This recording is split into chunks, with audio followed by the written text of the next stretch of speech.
Rolls Royce car ஒன்று வாங்கணும்னு ஒருத்தர் ரொம்ப நாளா ஆசை. தன்னோட அப்பா காலேஜ் ஹாஸ்பிட்டல்னு என்ன நடத்தினாலும் அதுல இருந்து வரக்கூடிய வருமானத்தினால கார் வாங்கவே முடியல. சரி என்னதாண்டா பண்றதுன்னு சோகமா உட்காந்து யோசிச்சுட்டு இருக்கும் போது தலைவருக்கு ஒரு ஐடியா வருது. அதாவது தன்னோட வீடை சுத்தி, அதாவது ஊர்ல இருக்கிற முக்காவாசி மக்களும் வறுமைங்கிற ஒரு நோயினால வாடிட்டு இருக்கிறத நம்ம தலைவர் பாக்குறாரு. மெயின் ஹைலைட்டா அவங்களோட கிட்னி நம்ம ஆளோட கண்ணுக்கு மாட்டுது. நேரா போறாரு. ஏமா உங்க கடன் தொல்லை இருக்கா, அதையும் தீர்த்துடலாம். ஏமா உங்களோட படிப்பு செலவு இருக்கா பிள்ளைங்களுக்கு, அதையும் தீர்த்துடலாம். ஏமா உங்களுக்கு நோய் நொடி இருக்கா, அதையும் தீர்த்துடலாம். உங்க கிட்னியை மட்டும் கொஞ்சம் கொடுத்துருங்கன்னு கேட்கிறாரு. வறுமையின் காரணமா மக்களும் ஒவ்வொருத்தங்களா கொடுக்க ஆரம்பிக்கிறாங்க. 10 to 20 லட்சம் ரூபாய் வரைக்கும் தரேன்னு சொல்லி இந்த மக்கள் கிட்ட இருந்து அவங்களோட கிட்னியை வாங்குறாரு. ஆனா வறுமையின் காரணத்தினால கொடுத்தவங்களோட கைக்கு போய் சேர்ந்த அமௌண்ட் எவ்வளவு தெரியுமா? வெறும் 50,000 to 5 லட்சம் ரூபாய் மட்டும்தான். அதே கிட்னியை ஹெவி டிமாண்ட்ல இருக்கிற பேஷன்ஸ் பிளஸ் ஃபாரின் பேஷன்ஸ்க்கு 30 to 50 லட்சம் ரூபாய் வரைக்கும் விற்கிறாங்க. கடைசியா தன்னோட கடின உழைப்பால மக்களோட கிட்னி எல்லாம் வாங்கி ஏமாத்தி தன்னோட அப்பாவோட கனவை நிறைவேற்றிட்டாரு இந்த மனுஷன். அதாவது ரோல்ஸ் ராய்ஸ் காரை வாங்கி பரிசா கொடுத்துட்டாரு. ஆக்சுவலா இதுல என்ன தப்பு இருக்குன்னு எல்லாரும் கேட்பீங்க, சந்தேகம் வரும். கரெக்ட் தானே? அதாவது நம்மளோட ரத்த சொந்தங்களை தவிர நம்ம உயிரோட இருக்கும்போது நம்மளோட உடல் உறுப்புகளை வறுமையா இருந்தாலும் சரி அதை விற்கிறதுக்கான தகுதி நம்மளுக்கு கிடையாது. ஆஸ் பர் THOTA,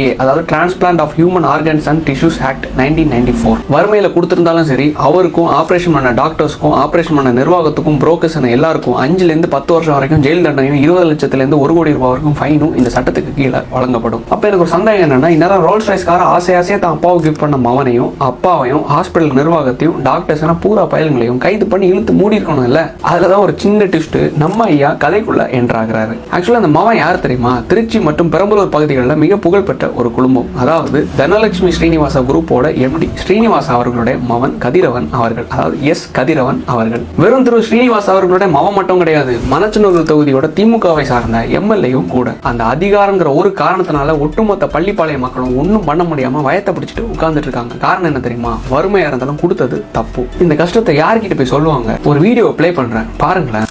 அவங்களுக்கு மருந்து செலவு, டாக்டர் ஃபீஸ் எல்லாம் கொடுத்தது போக எனக்கு ஒரு 2 லட்ச ரூபா 3 லட்ச ரூபா கிடைக்கும். எங்க அப்பாவோட ரோல்ஸ் ராய்ஸ் காரோட விலை தெரியுமா? அது 14.5 கோடி. நான் பண்ண மொத்த ஆபரேஷனே 252 தான். 2 லட்ச ரூபா வச்சுக்கிட்டா எப்ப நான் ரோல்ஸ் ராய்ஸ் பண்றது?